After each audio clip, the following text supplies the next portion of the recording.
Bismillahirrahmanirrahim. Assalamualaikum warahmatullahi wabarakatuh.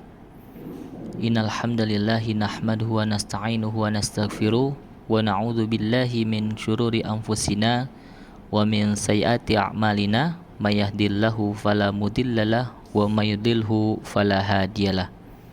Asyhadu an la ilaha illallah wa asyhadu anna Muhammadan abduhu wa rasuluhu la nabiyya ba'dah amma ba'd.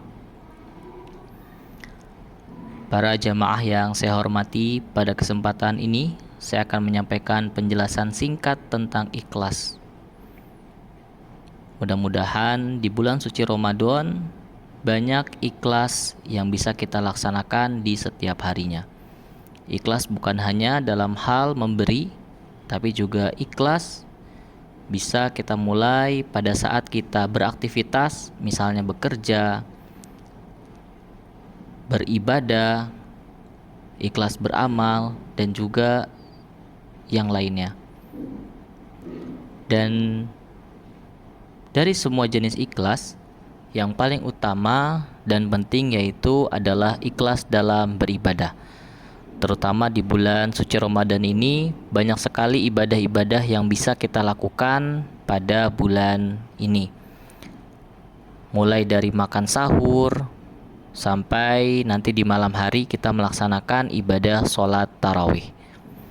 Ada juga ibadah yang kita laksanakan di 10 hari terakhir di bulan Ramadan yang kita namakan sebagai iktikaf di masjid untuk mencari malam kemuliaan, yaitu malam Lailatul Qadar. Ikhlas dalam beribadah sudah pernah tercatat di dalam Al-Quran surat Al-Bayyinah ayat 5 yang berbunyi wa ma umiru illa liya'budullaha mukhlishina lahud-din hunafa wa yuqimus salata wa yutuz zakata wa dzalika dinul qayyimah, yang artinya adalah padahal mereka hanya diperintah menyembah Allah dengan ikhlas menaatinya semata-mata karena menjalankan agama Allah dan juga agar melaksanakan sholat dan menunaikan zakat. Dan yang demikian itulah agama yang lurus atau agama yang benar. Pada surat Al-Bayyinah tadi menjelaskan tentang ikhlas beribadah dalam beragama. Apabila dalam beribadah tidak dilandasi dengan hati yang ikhlas, maka kita akan hidup tidak nyaman dan hidup kita bisa menjadi sesuatu yang keliru ataupun yang tidak sesuai dengan apa yang kita inginkan. Hadirin jamaah rahimakumullah, dalam beramal kita akan mendapatkan pahala yang besar serta balasan yang berlipat ganda. Semua itu bisa kita dapatkan dengan catatan harus ikhlas karena Allah Subhanahu wa taala, bukan karena ingin mendapatkan pujian atau terlihat baik di depan orang-orang saja. Dan ikhlas bukan dinilai dari berapa banyak kita beribadah, berbuat baik.